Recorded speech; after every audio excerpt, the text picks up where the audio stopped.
فرمایا کہ وقال الذین کفروا، اور جن لوگوں نے کفر کیا وہ بولے، یعنی کافر بولے، کیا بولے؟ لولا نزل علیہ القرآن جملۃ واحدہ، کہ قرآن ان پر ایک ساتھ کیوں نہیں اتار دیا؟ اب ایک نیا اعتراض لے کر آ گئے، کیونکہ جس کو نہیں ماننا وہ اعتراض ہی نکالتا رہتا، اور جو ماننے والا ہوتا وہ تسلیم کر لیتا۔ تو اب کیا اعتراض کیا؟ پہلے کہا کہ فرشتہ کیوں نہیں بھیج دیا، پہلے کہا کہ اس سے پہلے فرشتہ ان کے ساتھ کیوں نہیں بھیجا، پھر کہا یہ تو گلیوں میں کھاتے پیتے روڈوں پہ چلتے پھرتے ہیں۔ اب کیا اعتراض کر دیا؟ اب اعتراض کر دیا کہ پورا قرآن ایک ساتھ کیوں نہیں نازل ہوا ان پہ؟ حضرت موسیٰ علیہ السلام پہ پوری توریت نازل ہوگی، عیسیٰ علیہ السلام پہ پوری انجیل ایک ساتھ نازل ہوئی، داؤد علیہ السلام پر پوری توریت ایک ساتھ نازل ہوئی، تو ان کے اوپر تھوڑا تھوڑا کر کے کیوں اتر رہا ہے؟ ان کے اوپر کیوں نہیں نازل ہو رہا؟ حالانکہ یہ کوئی اعتراض کی جگہ نہیں ہے، نبی کا کام معجزہ دکھانا، وہ تمہیں دکھا چکے ہیں اور بار بار دکھا رہے ہیں، لیکن جس کو نہیں ماننا وہ دلیل کو نہیں مانتا بلکہ ایسے ہی اعتراضات کرتا ہے۔ فَكَذَلِكَ، ہم یوں ہی لِنُثَبِّتَ بِهِ فُؤَادَكَ،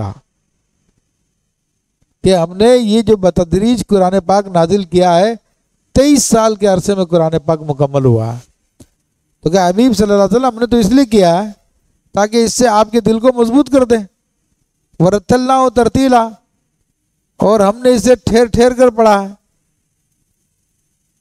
تو اب یہ اللہ تبارک و تعالیٰ نے اس کا بیان فرما دیا، ایک تو وجہ بتا دی کہ ایک تو نبی علیہ السلام کے دل کو ڈھارس بندھا رہے۔ بات یہ ہے کہ ایک مثال سے سمجھ لیں کہ اگر آپ جس سے محبت کرتے ہیں تو وہ آپ کو سال میں ایک مرتبہ پیغام دے اور پوری بات کہہ دے، تو یا یہ کہ ہر مہینے یا ہر روز آپ سے رابطہ کرے تو وہ اچھا لگتا ہے، تو جس کو محبت ہوتی ہے وہ کہتا ہے کہ ہر وقت ہی مجھ سے رابطے میں رہے۔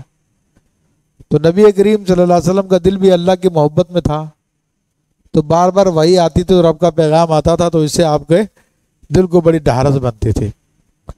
پھر ایک دوسری بات یہ ہے کہ قرآن مجید کی تعریف میں اللہ نے فرمایا کہ لو انزلنا ھذا القرآن علی جبل، کہ اگر اس قرآن کو ہم پہاڑ پہ نازل کر دیتے تو کیا حال اس کا ہوتا کہ وہ اللہ کی ہیبت سے ریزہ ریزہ ہو جاتا۔ لَرَأَيْتَهُ خَاشِعًا مُتَصَدِّعًا مِنْ خَشْيَةِ اللَّهِ، کہ اللہ کے خوف سے ریزہ ریزہ ہو جاتا۔ تو سرکار دو عالم صلی اللہ علیہ وسلم کے دل پہ بھی اللہ تعالیٰ نے ایک ساتھ نہیں اتارا بلکہ تھوڑا تھوڑا کر کے اتارا۔ تھوڑا تھوڑا کر کے اتارنے کے اندر یہ ہوتا کہ انسان ایک چیز کا عادی ہوتا رہتا اور اس کے اندر مضبوطی آتی رہتی ہے۔ تو اسی طرح سے آپ کے دل کو بھی مضبوط کرنے کے لیے تھوڑا تھوڑا کر کے آپ پہ قرآن پاک نازل کیا گیا، یہ اس کی وجہ تھی۔ فرمایا کہ وَلَا يَأْتُونَكَ بِمِثْلٍ إِلَّا جِئْنَاكَ بِالْحَقِّ وَأَحْسَنَ تَفْسِيرًا، اور وہ کوئی کہاوت تمہارے پاس نہیں لائیں گے مگر ہم حق اور اس سے بہتر بیان لائیں گے۔ یعنی اللہ فرما رہا ہے کہ جو بھی تم پہ اعتراض کریں گے، جو بھی تمہارے بارے میں کچھ باتیں کریں گے، تو ہم اس سے اچھا جواب دیں گے۔ تو یہ اللہ تعالیٰ نے ذمہ داری لی ہے نبی کریم صلی اللہ علیہ وسلم پہ اعتراض کرنے والوں کو جواب دینے کی۔ تو جو بھی اعتراض ابھی تک جتنے اعتراضات ہوئے ہیں اللہ نے ان کا جواب دیا کہ الذین یحشرون علی وجوہہم الی جہنم، اور وہ جو جہنم کی طرف ہاکے جائیں گے اپنے منہ کے بل، تو کفار کو ان کے منہ کے بل چلا کے جہنم میں لے جایا جائے گا۔ اب منہ کے بل چلانا کیسے ہوگا؟ صحابی نے عرض کی کہ یا رسول اللہ صلی اللہ علیہ وسلم منہ کے بل کیسے چلیں گے؟ تو آپ نے فرمایا جس نے ان کو ٹانگوں پہ چلایا وہ منہ کے بل پہ چلا سکتا۔ اور ہم نے سانپ کو دیکھا تو ہمیں اس بات کا یقین ہو گیا کہ ہم جسم کے بل چل سکتا ہے کوئی آدمی، کیونکہ سانپ کو دیکھ لیا نا۔ اگر سانپ کو نہیں دیکھتے تو ہم یہ بھی نہیں مانتے کہ جسم کے بل کو کیسے چل سکتا ہے۔ تو ایسے ہی اللہ تبارک و تعالیٰ ان کفار کو اس حالت میں لے کے آئے گا کہ یہ منہ کے بل جو چل رہے ہوں گے اور ادھر گھسیٹے جائیں گے اور جہنم میں لے کے جائیں گے۔ اولئک شر مکانا واضل سبیلا، اور ان کا ٹھکانہ سب سے برا اور وہ سب سے گمراہ ہیں۔ تو یہاں پہ ان کا انجام بھی بیان کر دیا۔ یہ دنیا کے مزوں کے لیے، دنیا کی چاشنیوں کے لیے، دنیا کی شہرت کے لیے، دیگر کاموں کے لیے لوگ جو ہے رسول علیہ السلام کا راستہ چھوڑ کر دیگر لوگوں کے راستوں پہ لگ جاتے ہیں، دیگر لوگوں کے طریقوں پہ لگ جاتے ہیں، تو ان کا انجام پھر ایسا ہوگا۔ اور جو رسول علیہ السلام کی پیروی کرتا ہے، آپ کے راستے پہ چلتا ہے، تو اس کا اللہ تعالیٰ نے بتا دیا کہ ان کا ٹھکانہ بڑا بہترین ہے اور بڑے اچھے آرام کرنے کی جگہ ہے وہ۔ تو وہ سارا کا سارا بیان کر دیا۔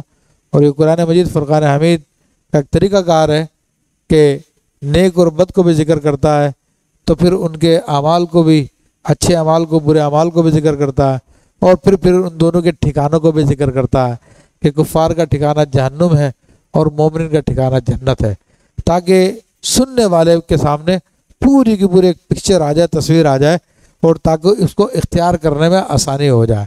تو قرآن نے ہمارے سامنے ہر چیز کو بیان کر دیا کہ ہمیں کون سا راستہ اپنانا چاہیے اور کس راستے سے بچنا چاہیے۔ اور تو جہاں تک دنیا کے اصول کا تعلق ہے عزیزان محترم، اس کے لیے دین کو نہیں چھوڑنا چاہیے۔ نہ دین، پورے دین کو چھوڑنا تو دور کی بات ہے، دین کے ایک مسئلے کو بھی نہیں چھوڑنا چاہیے۔ آپ کر کے ایسا دیکھ لیجئے کہ اگر آپ نے دین کے لیے قربانی دی، دین کے مسائل پہ عمل کرنے کے لیے آپ نے دین، اپنے مفاد کو چھوڑ دیا، تو اللہ تبارک و تعالیٰ اس سے زیادہ بہتر آپ کو عطا فرمائے گا۔ جو آپ کی امید تھی اس سے زیادہ آپ کو عطا فرمائے گا، مگر دین کے لیے قربانی دینا سیکھیں۔ ہم تو چھوٹی سی بات کے اندر بھی بہانہ کر لیتے ہیں کہ ارے یار یہ جھوٹ بولنے میں کسی کا نقصان تو نہیں ہو رہا نا، بول لیتا ہوں جھوٹ، جھوٹ بول کے اپنا کام بنا لیتے ہیں، اس طرح سے مختلف ہیلے بہانے کر لیتے ہیں۔ لیکن آپ دین کی تعلیمات کو تھامنا سیکھیں تو انشاءاللہ پھر اس کا نتیجہ دیکھیں۔ اللہ تبارک و تعالیٰ ہم سب کو دین پہ عمل کرنے کی توفیق عطا فرمائے، آمین بجاہ النبی الامین۔